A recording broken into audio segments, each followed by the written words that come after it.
Moving on to the next, important aspect or the tip. You have to captivate your prospect's attention. When I say that, when you are opening a call, going back to this this raised curiosity, this relates to this step.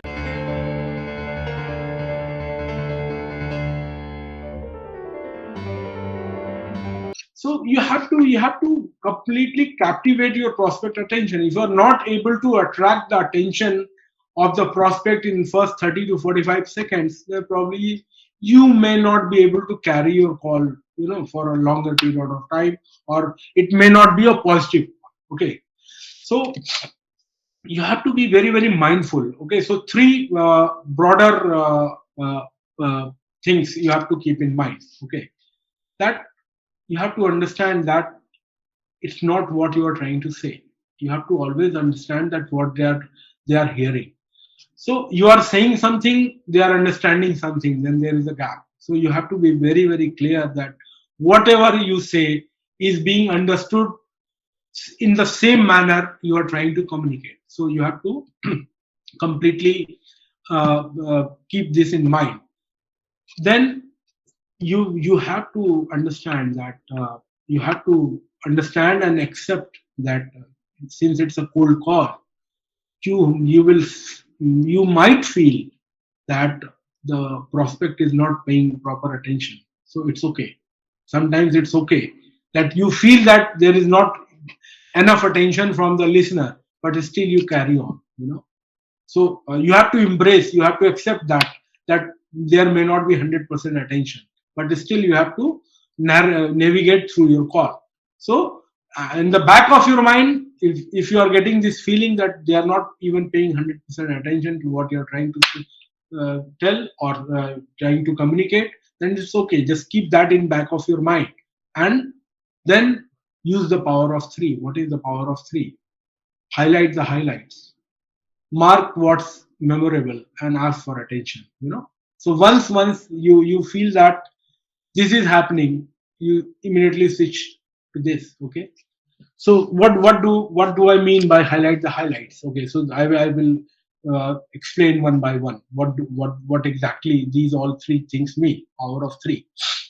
So suppose you are feeling that they are not paying attention. So I'm in the middle of a call, and I'm trying to sell something to you, and I'm trying to explain to my product or my solution, or I'm trying to set a context, and I'm feeling that there is some background noise, or somebody he is talking to someone else, or I feel keyboards clicking, and then maybe he or she is busy on typing one email and side by side listening to you. So you will notice this.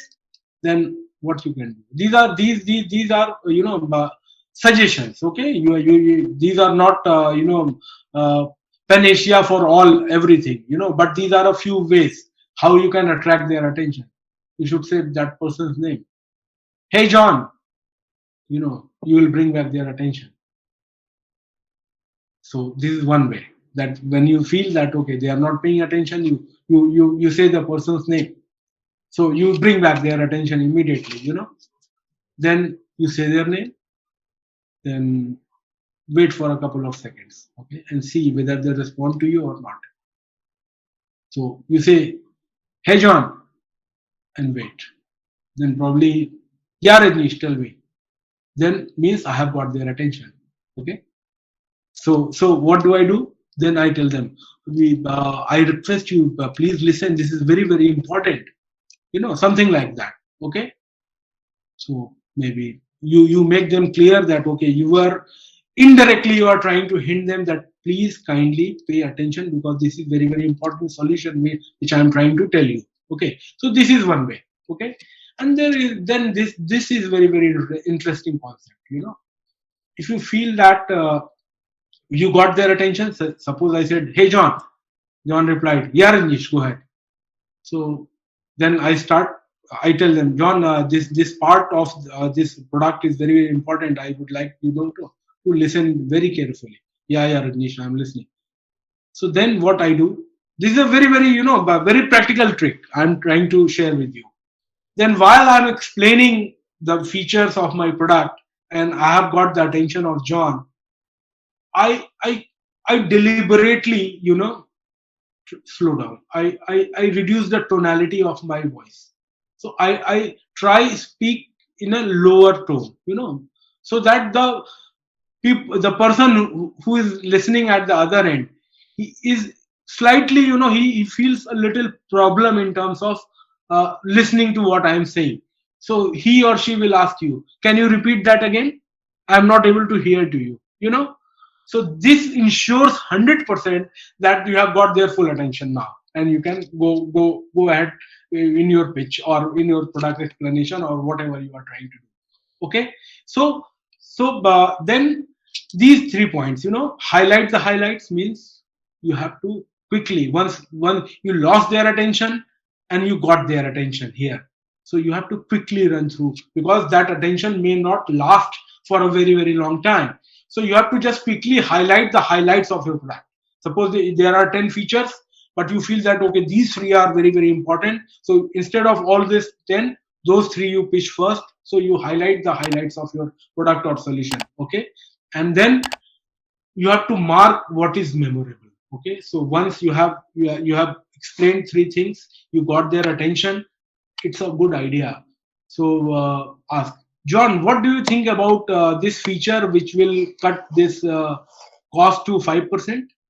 you know so because this is the most important feature of your product which you want to highlight. Okay, you have highlighted it, but again you want a repetition in the buyer's memory of this feature. So you may ask these questions just to understand again that okay, whether what you try to communicate has been understood clearly. Okay, so you have to mark what is memorable, what you want that buyer to remember after you finish this call. Okay, so you have to mark on what's memorable and ask for attention. I have told you, ask for attention through say the person's name. You tone down your voice, and so that they ask you, I didn't get it. So all these things ask for attention. So this is a very very practical kind of thing which you can apply in your day-to-day calls which you are making. So but this will help you captivate your prospects attention to a greater extent, and you will be able to convey your product or service or your solution or your pitch or your introduction, whatever you are trying to convey on a first call or a cold call. These things will help you convey them in a better way and may help you plan the next steps also, so that as a follow-up email or a follow-up meeting or whatsoever. So this is also very very important. You have to keep these in mind. Use the power of three. Okay, remember that.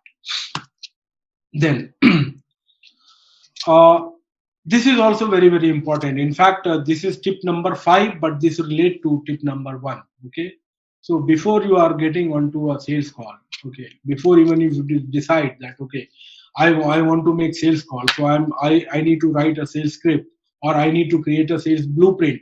Okay, so three questions you need to ask yourself: why I'm going to call? Okay, what do I want to accomplish out of this call, and how I am going to accomplish this. These three questions will answer everything. It will help you in creating a blueprint, sales call blueprint.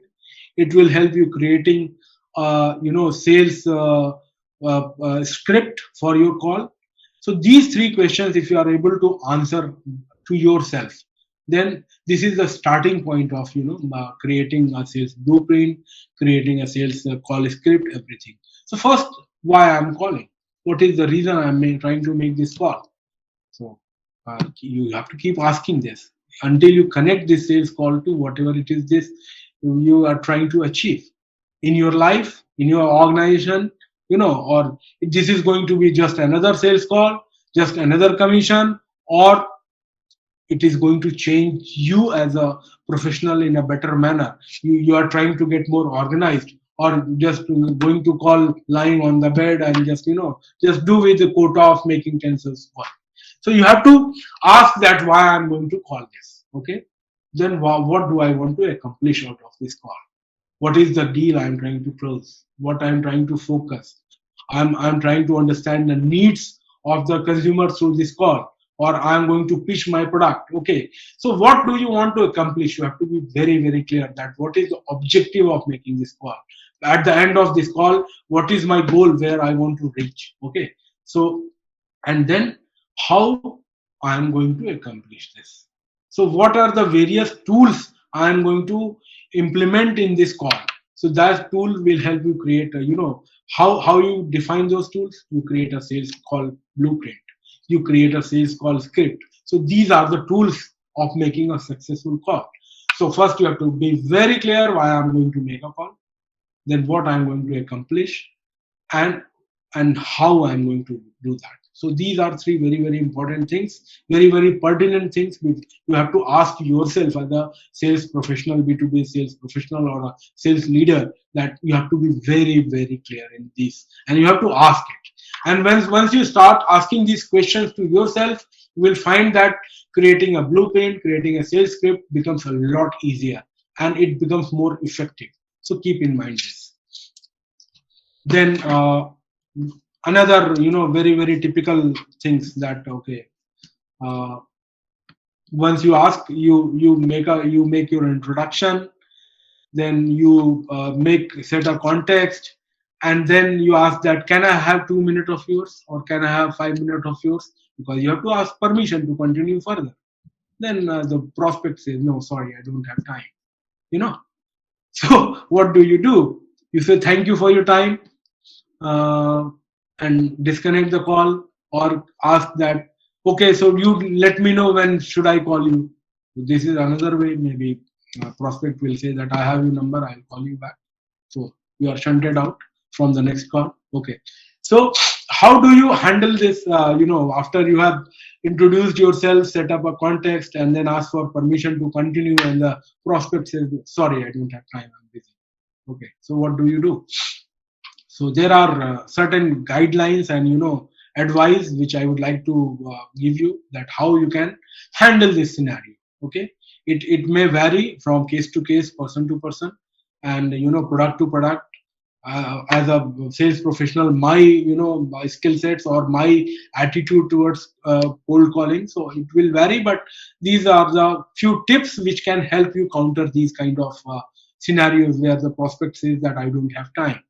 So you have to demonstrate that immediately that it's worth their time. Suppose you are selling something, and uh, coming back to the my initial example, I always like to stick to one example right from the beginning till the end, so that there is a context in everything what I'm trying to explain. So going back to that same example, that you are trying to sell a sales effectiveness enhancement training module. Okay, so for example, you are trying to call for that. Okay, and uh, you said that, oh, yeah, hello, I'm so and so, and this, how you can increase the productivity. I have got, I'm calling from this organization and we work into this. So you made your introduction, and then you set a context also, and then suddenly you say that I don't have time. So how do you prove your worth? One ways could be that if you have got a certain client base, to which you can refer to, that they are satisfied. So you can quickly say that, I understand you don't have time, but I would just take 30 seconds to quickly tell you that how Tiki.com was able to save 20% on the cost of their, sales operations. Something like this, so that you immediately try and get so you relate to some real life things which you have done and achieved, for which you have a ready-made data with you.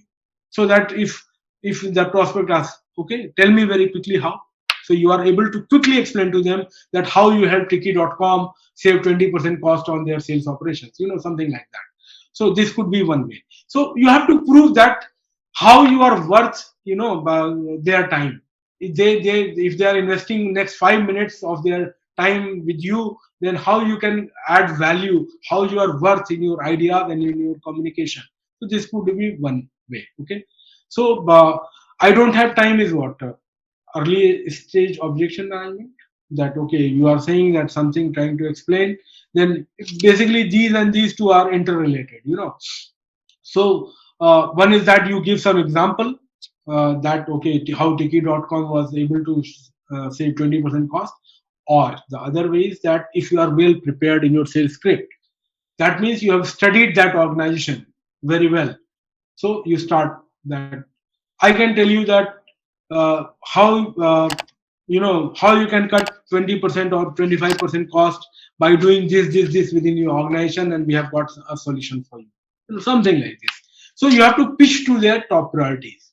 So this is one way of handling this. I don't have time. This can come at any stage, even when you are explaining your product. Also, the call has progressed to that level that okay, the buyer, the prospect is listening to your solution and product. Then also he or she can say, okay, I got a fair idea, but I don't have time now. We'll talk later. So then also how you can convert the communication again back to your side by pitching to their top priorities, or by showing how what you have done in the past, or how you were able to solve problems of some clients in the past. So these things you have to keep very very handy with you. It has to be back of your mind, or maybe a note, or it can be part of your sales script also. Okay, so that you have to pay attention to. Then if there is a very very late stage objection, right, that means user, the prospect listened to all your solutions, he was very very attentive also, and then when you say that okay, would you like to learn more about this, and so that I can send you a detailed brochure or a write up note, then he said no, it's okay, I got it, but I don't have time. Okay, I'll see to it later, something like that. So even if you have progressed to a last stage, and then you handle such an objection in the later stage of your call, that means something went wrong in the beginning. Because that user has lost interest completely, and suddenly wants to shut this call then and there. So that means what can go wrong? That means maybe you pitched wrong, that that organization has some different priorities, and you are trying to address some different thing, or they need X and you are trying to pitch Y. So some mismatch has happened during your course of conversation till now. So generally the late stage objections are indication toward that something wrong has happened in the communication till now. So that's why. Okay, so or you start pitching your sales. You made a sales pitch in the beginning. Okay, you user agreed that okay, okay, I'm okay, you can go ahead and tell me in 5 minutes what you have got. So you started same approach, not customer centric, company centric, or the product centric, pain gain scenario. So you just pitched your product. So it can be one of the reasons. So you have to understand. That's why I tell you that you have to record and listen to your calls. So you will make out that where you went wrong. Generally, the later stage objections don't come, because the early stage objections are generally there in cold calling.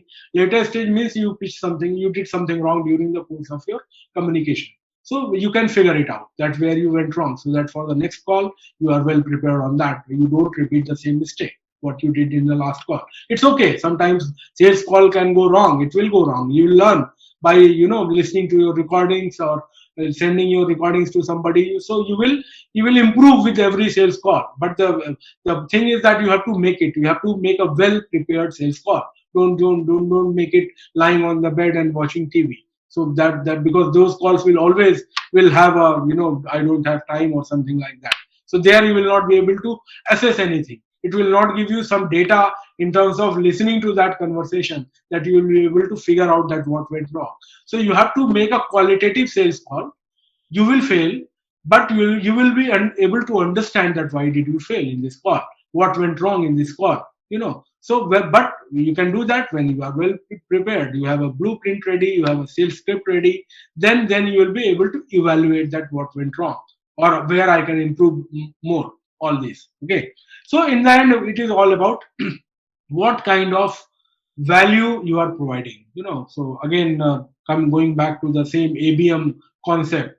Where you have to pain, gain, and your claim. So you have to understand pain, put your claim and show the gains. So when you show the gains, it means that the kind of value you are going to bring to that organization. So obviously, so that's why it is generally, if you see, if you read about the great salespeople, the great B2B salespeople, if you read their blogs or something, then you will always find that they don't push prospects into buying product and services. They always help them uncover the value which your product has got. So what is the value addition your product and service is going to do to them? You have to help them uncover that. They will buy your product. So your call, your sales pitch, your everything, has to be built around this, broader framework, that you have to communicate value. You have to communicate value. You don't have to communicate a product. So then, if this is in the back of your mind all the time, then everything you do, every sales script you write, every sales blueprint you prepare, every objection handling scenarios you develop, so it will revolve around this, and you will see that there is a you will experience greater success in terms of your calling. So this is all about handling and how do you convey your value. So I don't have time. This question will become irrelevant as you master your sales pitch and sales call, because you will be focusing more on the value. Okay, so that means if you are able to convey some value of this conversation to a prospect, then he or she will be giving time to you and listening to you more attentively, because you are adding some value to his or her business, or you are bringing something. You are focusing, maybe you are helping them to cut their cost, maybe you are helping them to increase their revenues, something, maybe you are helping them to increase their productivity by X%. So you are bringing in some value, and if you are able to convey this value effectively, then you will get the due attention which you deserve. So that's all. Then, in spite of you have done everything, you understand, you worked on a blueprint, you created a good sales script, you practiced, your voice was very good, you practiced, you listened to your recorded calls also, and you improved with each and every call, you communicated value also, so but you perfected it, but still you will always come across with very, very hostile and aggressive prospects, you know so because you are making a call, you have perfected your script, you have perfected your blueprint, everything, but still you will come across people who are very, very hostile and aggressive, of whom you are calling or you are meeting. So what happens in these scenarios? I will try and explain to you 3-4 scenarios, that how the things move generally in a real life situations. So here what happens, uh, the buyer gets very aggressive. Suppose you say that this our service is very good, this that, and it is only $100. Then he gets, oh, $100. No, no, no, no, it's very expensive. I've got better products. 20 people come and sell to me every day, and I get a better product at $50. And nah, useless. Your pricing is useless, and your product is not value. This, that, blah, blah, anything like that. I'm just trying to give you some examples. So what you do? You cave to demands. So okay, then you say, okay, sir, I can give you some discount. Okay, we'll give you some discount of 20%, something like this. Okay, so that means you have surrendered to their demands. So if you say 20%, then you'll say, no, no, no, 20% is very less. No, no, I need 50% at least. Okay, so what you will do? Because you are succumbing to that bully or the aggressive behavior. So they will say, no, no, sir, we cannot give you 50%. Okay, so let me get you a better pricing. So okay, I can offer you 30%. So from $100 you went to $70, and still that person is not satisfied. So he'll keep you rolling over in this cycle. You offer 30%, he'll say, no, no, no, I don't want to buy. Your product is not worth this. So this is one way. So you get into that cycle and you keep rolling over, rolling over, rolling over. Okay, so this is one scenario. What happens? Other scenario, the person becomes very aggressive. You as a salesperson also become very aggressive. Okay, he says your product is useless. So you say it's okay, you can buy it. If you have got 50, you go and buy those 49. I'm not selling to you. Okay, so what will happen? They, the buyer, there is no deal, obviously, because you said okay, you go and buy. Okay, then both of you get more angry. Either the buyer will say, okay, you disconnect the call, that okay, you buy from them, or you have got 49 options. Okay, you disconnect the call, you lost the deal. Finish. Otherwise, if you continue, buyer will get more aggressive. He will say more things. Okay, and even if after that you are able to close that deal by giving discount, this, that, blah, you will do a bad deal, which is not recommended. So you are trying to fight fire with fire. Here you are rolling down with all the aggressiveness of the buyer. You are trying to succumb to all the demands. So you are rolling in that cycle. Not good. Here you are trying to fight fire with fire. Not good. Not good. So these two methods which happen in a scenario where you come across a very very hostile and a very very aggressive prospect. So both of these scenarios are we should avoid as a salesperson. What we should try to do. We should try to do with very very friendly strength. So what do I mean by that? Okay. So the trying buyer is gets very very aggressive. Okay, you stay calm. Okay, you don't get angry. There are two ways. All the deals you cannot close. Please realize as a salesperson, there will be few deals which you will have to leave. Either you will not be successful or you leave on your own because you cannot match that price, or maybe there can be x number of factors. So there cannot be 100% closure of any sales call. You have to understand and accept that fact. Okay, nobody does it. So few deals you will have to leave on your own. So buyer gets very aggressive, you stay calm and you quietly say, okay sir, if you feel that my product is not worth this price, I respect your time. Thank you very much. You close that deal there. You walk out of that deal. Simple as that. Okay. Then, or you stay calm and negotiate. Okay. Negotiate the price and don't give too much discount. Okay. And if you want to negotiate, you can get there, negotiate the price. You know your cutoff points. Okay. But if you are not able to close it here, if you get into this cycle again that you offer X price, okay, suppose you say, okay sir, we can, let me get back to you, maybe I can, as you are a very very important customer, we value your opinion, so maybe we can offer you at a one time discount of 10%, for example. I'm just trying to give you some examples. Okay, you close the deal here. Okay, you got the customer, but again he gets very aggressive, you know and say, no, no, 10% I don't accept, your product is not worth it. You stay calm. You say, sir, this is the best thing we can offer you. You walk out of that deal. So that means you protected your business from a bad customer, because he will always bully you all the time. You give him 20% discount, he will take that. Then every day that person or that they will make ungenuine demands. So you try it once calmly, very very calmly. You try to show a friendly strength. You know, okay. You try to negotiate. You try to honor the words of the buyer also. That okay, he is saying. You listen to him very very calmly, offered a little bit of discount or maybe some extra value added services. That okay sir, we cannot offer any discount, but what we will do, we will give you a printed or something, this whatever value add you can offer without even discounting.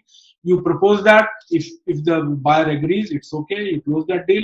But if he buyer again puts you that into that aggressive loop, that no, I have got 40 options and your product is useless and this, that, blah blah, then you keep your calm and walk out from that deal. And so in a way you are protecting your business from those customers. Okay, so there are ways to handle this. And so all the objective of trying to explain this is that as a salesperson, come what may, whatever is the scenario, this cycle we cannot follow. We cannot be following any of these cycles. If you are trying to get into these cycles, it's dangerous for you, it's dangerous for the organization for which you are working. So you should not be falling in these two traps. And as a salesperson, our the first and most important quality is to stay calm. In whatever is the situation, you should be very, very calm. Even if the buyer is very, very aggressive, you stay calm and walk out. You don't need to be shouting and walking out. You stay calm, say thank you, and walk out of that deal. Okay, that's okay. That's perfectly fine. You will come across many clients, in your due course, maybe 5% of the clients you come across may be falling into these categories. So those 5% of the deals you can try calmly to close within the limitations of your organization. If you can offer discount, or if you can order some value add, whatever, to you try it once. But if the buyer is trying to put you again into that loop of getting more discount and putting you into a rolling on cycle, you say thank you and walk out. So you can walk out at the first instance also, that okay, he's very, very shouting, and you stay calm and say thank you sir, no worries, you can go ahead with the other products, you walk out. Or you can give it one more try. You can try to address to something what he is expecting, and try to close the deal. Even after that, if you feel that he is getting very, very aggressive and trying to bully you, it's better to walk out of that deal. So 5% of the deals, if you leave like this because of the buyer, bulliness or the buyer's aggressiveness, it's perfectly fine. Focus on those 95%, which are still there for you to close. Okay. So that was the objective of explaining to you in much detail and trying to sensitize to you that, okay, we as a salesperson, we have to be very, very calm. We have to be very, very composed. We have to be very, very focused. And we should not be a party to that aggressiveness which the buyer is showing. Okay, we notice the aggressiveness, stay calm, walk out. Stay calm, pitch one more time, again aggressive, says thank you, walk out. That's it. Focus on the balance 95% with all these previous steps, previous tricks which I have told you so far.